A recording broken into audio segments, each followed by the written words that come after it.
les femmes seraient attirées par les bad boys.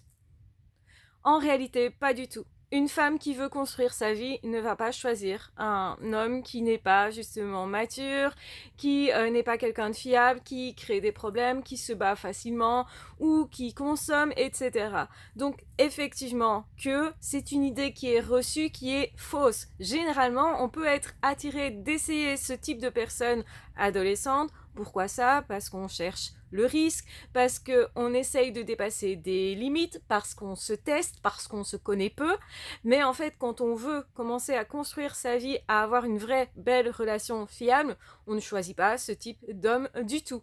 C'est-à-dire que ce sont plutôt des hommes qui vont être plutôt gentils, protecteurs, qui vont être présents, qui vont être constants surtout et qui vont être matures, capables de gérer des choses qu'ils en fait, peuvent communiquer et apprendre à l'autre et partager du coup. En fait, c'est justement à ce moment-là qu'on va chercher un homme qui ait une vraie qualité intérieure, donc une vraie gentillesse, mais aussi une vraie richesse intérieure, donc une personne capable de se remettre en question, de gérer les conflits, de gérer aussi la vie quotidienne. On va chercher un vrai partenaire duquel on sera complice, avec qui on va pouvoir échanger, quelqu'un qui gère ses propres émotions, qui sait justement gérer ses propres problèmes, mais qui va aussi pouvoir nous donner un coup de main de temps en temps, mais sans nous prendre à charge comme une enfant qui ne saurait rien faire. On cherche en fait une complicité, surtout quelqu'un qui s'est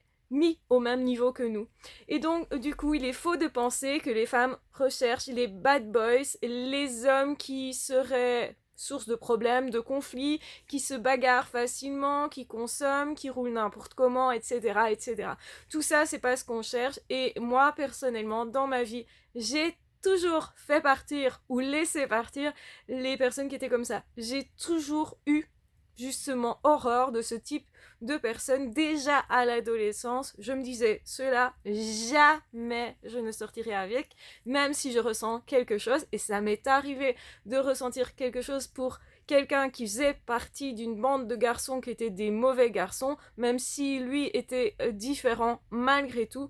Ça fait en sorte que je n'aille pas vers lui parce que je me doutais qu'il avait une partie de lui qui était comme ça, qu'il cherchait aussi à être, on va dire, plutôt comme ses copains-là. Bon, c'était l'adolescence, ça lui est sûrement passé, mais mes choix ont toujours été d'aller vers des hommes qui sont gentils, qui ont à partager, qui sont plutôt intelligents, qui sont plutôt justement des personnes qui réfléchissent, qui se prennent la tête selon, on va dire, la norme, donc c'est-à-dire souvent des hommes qui sont pas tellement valorisés. Et pourtant, les femmes choisissent ce type de personnes pour faire leur vie, parce que c'est beaucoup plus intelligent, parce qu'on a beaucoup plus à partager, parce que justement c'est important d'être respecté et naturellement sans devoir faire une bataille tous les jours pour l'être. Au contraire, on n'a pas besoin de quelqu'un qui pourrait nous tromper à chaque coin de rue, qui justement est dans